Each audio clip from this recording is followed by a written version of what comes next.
सुप्रभात बच्चों, मैं आपकी हिंदी शिक्षिका अनीता आज आपके समक्ष संक्षिप्त रामायण से संबंधित एक नया शीर्षक जिसका नाम है चित्रकूट में भरत को लेकर उपस्थित।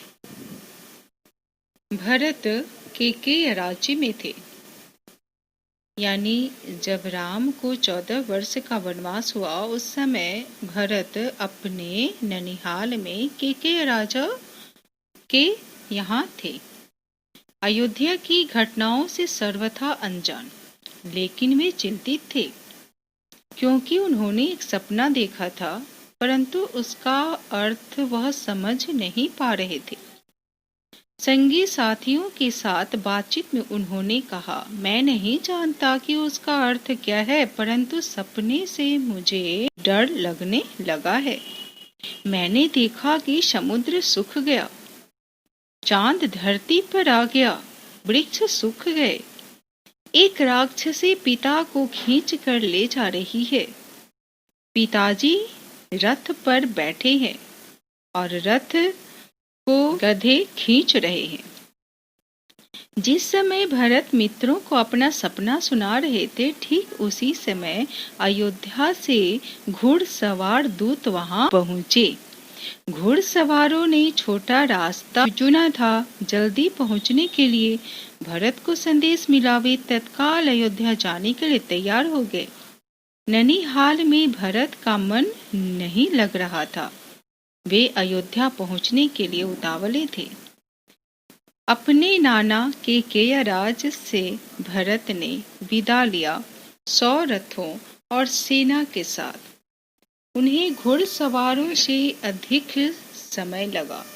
लंबा रास्ता सेना और रथ खेतों से होकर नहीं जा सकते थे, इसलिए लंबी दूरी होने के कारण भरत 8 दिन के बाद अयोध्या पहुंचे। भरत ने अयोध्या नगरी को दूर से देखा। नगर उन्हें सामान्य नहीं लगा। अनिष्ट की आशंका उनके मन में उठने लगी। यह मेरी अयोध्या नहीं है, क्या हो गया है इसे? उन्होंने पूछा। सड़कें सूनी है, बाग बगीचे उदास है। नगर पहुंचते ही भरत सीधे राजभवन को गए, महाराज दशरथ के प्रासाद की ओर, यानी उनके महल की ओर। महाराज वहां नहीं थे। फिर वे कैकेयी के महल की ओर बढ़े। मां ने आगे बढ़कर पुत्र को सीने से लगा लिया, परंतु भरत की आंखें तो पिता को ढूंढ रही थी। उन्होंने मां से पूछा, पुत्र, तुम्हारे पिता चले गए हैं वहां जहां एक दिन हम सबको जाना है, उनका निधन हो गया। भरत यह सुनते ही शोक में डूब गए। पछाड़ खाकर यानी बेहोश होकर गिर पड़े। मां कैकेयी ने उन्हें उठाया, उन्हें ढाढ़स बंधाया, कहा, उठो पुत्र, यशस्वी कुमार शोक नहीं दिखाते। तुम्हारा इस प्रकार दुखी होना उचित नहीं है। अपने आप को संभालो। क्या से क्या हो गया? भरत यह मानकर चल रहे थे कि पिता राज्याभिषेक की तैयारियों में व्यस्त होंगे। यहाँ तो सब कुछ उल्टा हो गया। उन्होंने मेरे लिए कोई संदेश दिया? भरत ने मां से पूछा। मां ने कहा, नहीं। अंतिम समय में उनके मुंह से केवल 3 शब्द निकले, हे राम, हे सीते, हे लक्ष्मण। तुम्हारे लिए कुछ नहीं कहा। भरत व्याकुल थे। उनकी विकलता बढ़ती ही जा रही थी। वह तुरंत राम के पास जाना चाहते थे। तभी कैकेयी ने कहा, महाराज ने उन्हें वनवास दे दिया है 14 वर्ष के लिए। सीता और लक्ष्मण भी राम के साथ गए हैं। यह वह जानती थी कैकेयी यह जानती थी कि भरत यहाँ से सीधे राम के पास ही जाएंगे। इस पर भरत व्याकुल होकर पूछते हैं, परंतु वनवास क्यों? भ्राता राम ने से कोई अपराध हुआ? राम ने कोई अपराध नहीं किया। महाराज ने उन्हें दंड भी नहीं दिया। इसके लिए मैंने महाराज दशरथ से प्रार्थना की थी। मुझे तुम्हारे हित में यही उचित लगा। मैं तुम्हारा अहित नहीं देख सकती थी। कैकेयी ने भरत से कहा। वरदान वाली पूरी कहानी सुनाते हुए कैकेयी ने कहा, उठो पुत्र, राज गद्दी संभालो। अब अयोध्या का पूरा राज्य तुम्हारा है। भरत अपना क्रोध रोक नहीं सके, चीख पड़े, यह तुमने क्या किया माते? ऐसा अनर्थ, घोर अपराध, अपराधिनी हो तुम। वन तुम्हें जाना चाहिए था, राम को नहीं। मेरे लिए यह राज्य अर्थहीन है। पिता को खोकर, भाई से बिछुड़कर नहीं चाहिए मुझे ऐसा राज्य। इस बीच मंत्रीगण और सभासद भी वहां आ गए। भरत बोलते रहे, तुमने पाप किया है माते, इतना साहस कहाँ से आया तुम में? वह कौन है जिसने तुम्हारी बुद्धि भ्रष्ट की? उल्टा पाठ किसने पढ़ाया? यह अपराध अक्षम्य है। मैं राजपद, ऐसा राजपद मैं नहीं चाहता। तुमने ऐसा सोचा कैसे? सभासदों की ओर मुड़ते हुए भरत ने हाथ जोड़कर कहा, आप ही सुन ले। मेरी माँ ने जो किया है उसमें मेरा कोई हाथ नहीं है। मैं राम की सौगंध खाता हूँ। मैं राम के पास जाऊंगा, उन्हें मना कर लाऊंगा और मैं उनका दास बनकर रहूंगा। भरत बहुत उत्तेजित हो गए थे, स्वयं पर नियंत्रण नहीं रख सके। बोलते बोलते उनकी सांस उखड़ने लगी। शुद्ध बुद्ध उन्होंने खो दिया। जब शुद्ध बुद्ध लौटी तो भरत रानी कौशल्या के महल की ओर चल पड़े। उनसे लिपट कर बच्चों की तरह बिलख कर रोए, उनके चरणों में गिर पड़े। कौशल्या बिल्कुल दुखी थी। उन्होंने कहा, पुत्र, तुम्हारी मनोकामना पूरी हुई। तुम जो चाहते थे हो गया। राम अब जंगल में है। अयोध्या का राज तुम्हारा है। मुझे बस एक दुख है, कैकेयी ने राज लेने का जो तरीका अपनाया वह अनुचित था, निर्मम था। तुम मुझ पर एक कृपा करो, मुझे राम के पास भिजवा दो। भरत ने रानी कौशल्या से क्षमा मांगी, सफाई दी। रानी कैकेयी के व्यवहार पर ग्लानि व्यक्त की। कहा, राम मेरे प्रिय अग्रज है। मैं उनका अहित सोच भी नहीं सकता। मैं निरपराध हूँ। कौशल्या ने भरत को माफ कर दिया और उन्हें सीने से लगा लिया। भरत सारी रात फुट फुट कर रोते रहे। सुबह हुई। शत्रुघ्न को भी मालूम चल गया कि कैकेयी के कान किसने भरे। मंथरा अयोध्या के घटनाक्रम से घबरा गई थी, छिप गई। वह कुछ दिनों से उसे किसी ने नहीं देखा। भरत और शत्रुघ्न राम को वापस लाने पर सोच विचार कर रहे थे। उसी समय शत्रुघ्न की दृष्टि मंथरा पर पड़ी। उन्होंने लपक कर उसके बाल पकड़ लिए, खींचते हुए भरत के सामने लाए। भरत को दासी की भूमिका बताई। शत्रुघ्न उसे जान से मार देने के लिए उतावले थे, लेकिन भरत ने बीच बचाव किया। मुनि वशिष्ठ अयोध्या का राज सिंहासन रिक्त नहीं देखना चाहते थे। खाली सिंहासन के खतरों से वे परिचित थे। उन्होंने सभा बुलाई। भरत और शत्रुघ्न को भी आमंत्रित किया। भरत से कहा, वत्स, तुम राजकाज संभालो, क्योंकि पिता के निधन और बड़े भाई के वन जाने के बाद यह सिंहासन खाली है और यही अब उचित है। भरत ने महर्षि का आग्रह अस्वीकार कर दिया। बोले, मुनिवर, यह राज्य राम का है, वही उसके उत्तराधिकारी है। मैं यह पाप नहीं कर सकता। हम सब वन जाएंगे और राम को वापस लाएंगे। वन जाने के लिए सभी तैयार थे। भरत ने सबके मन की बात बताई थी। सबकी इच्छा थी कि राम अयोध्या लौट आए। अगली सुबह भरत सभी मंत्रियों और सभासदों के साथ वन के लिए प्रस्थान किए। साथ में वशिष्ठ ऋषि भी थे, नगरवासी भी थे, अयोध्या की चतुरंगिनी सेना भी साथ थी। राम तब तक गंगा नदी को पार कर चित्रकूट पहुंच गए थे। वहां एक आश्रम था। वह आश्रम था महर्षि भारद्वाज का, गंगा यमुना के संगम पर।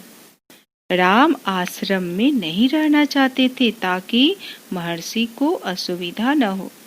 महर्षि ने उन्हें एक पहाड़ी दिखाई, बिल्कुल सुंदर स्थान, सुरम्य दृश्य, और वहीं पर राम ने अपनी कुटिया बनाई। भरत को सूचना मिल गई थी। वे चित्रकूट ही आ रहे थे, पूरे सेना के साथ। सेना के चढ़ने से आसमान धूल से भर गया, हर ओर कोलाहल। वे श्रृंगबेरपुर पहुंचे। निषाद राज गुह को सेना देखकर संदेह हुआ। उन्हें लगा कहीं राजमध्य में आकर भरत राम पर आक्रमण की योजना तो नहीं बना रहे। सही स्थिति जब उन्हें मालूम चले तो उन्होंने भरत की अगवानी की। गंगा पार करने के लिए देखते देखते 500 नावें उन्होंने जुटा दी। रास्ते में मुनि भारद्वाज का आश्रम आया। उन्होंने भरत को राम का समाचार दिया। वह मार्ग दिखाया जिधर से राम गए थे। वह पहाड़ी दिखाई जहां राम ने अपनी कुटिया बनाई थी। अयोध्या वासियों ने रात आश्रम में ही बिताई, इस संतोष के साथ कि राम अब दूर नहीं है। आगे जंगल घना था। सेना चली तो वन में खलबली मच गई। जानवर इधर उधर भागने लगे। पंछियों ने अपना बसेरा छोड़ दिया। छोटी वनस्पतियां सेना के पांव के नीचे कुचल गई। राम और सीता अपनी पर्णकुटी में थे। लक्ष्मण बाहर पेड़ पर पहरा दे रहे थे। कोलाहल उन्होंने भी सुना। वे एक ऊंचे पेड़ पर चढ़ गए देखने के लिए कि मामला क्या है। लक्ष्मण ने देखा कि विराट सेना चली आ रही है। सेना का ध्वज जाना पहचाना था, अयोध्या की सेना थी। वे उत्तर की ओर से आगे आ रही थी। लक्ष्मण ने पेड़ से ही चीखकर कहा, भैया भरत सेना के साथ इधर आ रहे हैं। लगता है वे हमें मार डालना चाहते हैं। राम अपनी कुटी से बाहर आए। उन्होंने लक्ष्मण को समझाया, भरत हम पर हमला नहीं करेगा। वह हम लोगों से मिलने के लिए आ रहा होगा। राम ने कहा, तो मिलने के लिए इतनी बड़ी सेना का क्या काम? दो भाइयों के मिलन में सेना का क्या काम? लक्ष्मण आश्वस्त नहीं थे। वे सेना पर आक्रमण करना चाहते थे। राम ने उन्हें रोक दिया और उन्हें समझाया। उन्होंने कहा कि इस प्रकार उतावलापन उचित नहीं है। भरत ने सेना पहाड़ी के नीचे रोक दी। नगर वासियों से भी वहीं ठहरने को उन्होंने कहा। कोलाहल थम गया। उसकी जगह फिर से वन की नैसर्गिक यानी प्राकृतिक शांति ने ले ली। भरत ने पहाड़ी को प्रणाम किया। शत्रुघ्न को साथ लेकर नंगे पांव ऊपर आए। पांवों की गति अचानक तेज हो गई। भाई से मिलने की उत्कंठा में वे और प्रतीक्षा नहीं कर सकते थे। पहाड़ी पर दूर से उन्हें एक छवि दिखी। वह राम थे, शीला पर बैठे हुए। पास ही सीता और लक्ष्मण बैठे थे। भरत दौड़ पड़े, राम के चरणों में गिर पड़े। उनके मुंह से एक शब्द भी नहीं निकला। शत्रुघ्न ने भी राम की चरण वंदना की, बोले वे भी नहीं। उन्होंने दोनों को उठाकर सीने से लगा लिया। सबकी आंखों में आंसू थे। भरत साहस नहीं जुटा पा रहे थे बड़े भाई को यह सूचना देने का कि पिता दशरथ नहीं रहे। एक दुखद समाचार है भ्राता। बहुत कठिनाई से उन्होंने कहा, पिता दशरथ नहीं रहे। आपके आने के 6ठे दिन दुख में प्राण त्याग दिए। राम सन्न रह गए, शोक में डूब गए। राम को जब पता चला कि भरत के साथ केवल सेना नहीं आई है, नगरवासी आए हैं, गुरुजन है, माता है, कैकेयी भी, तो राम लक्ष्मण पहाड़ी से उतरकर उनसे मिलने आए। सबसे स्नेह से मिले। सीता को तपस्विनी के वेश में देखकर माताएं दुखी हुई। राम ने कैकेयी को प्रणाम किया, बिल्कुल सहज भाव से। कैकेयी अब मन ही मन में पछता रही थी। अगले दिन भरत ने राम से राज्य ग्रहण का आग्रह किया, समझाया, विनती की कि अयोध्या लौट चले। राम इसके लिए तैयार नहीं हुए। पिता की आज्ञा का पालन अनिवार्य है। पिता की मृत्यु के बाद मैं अपना वचन नहीं तोड़ सकता। भरत को राजकाज समझाया। उन्हें कहा कि अब तुम ही सिंहासन संभालो, यह पिता की आज्ञा है। राम भरत संवाद के समय मंत्री और सभासद वहां उपस्थित थे। मुनि वशिष्ठ भी।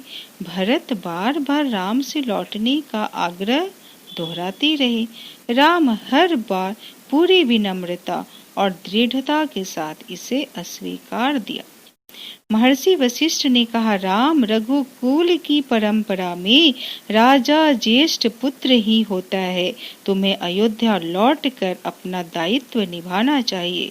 इसी में कुल की मर्यादा है, मान है।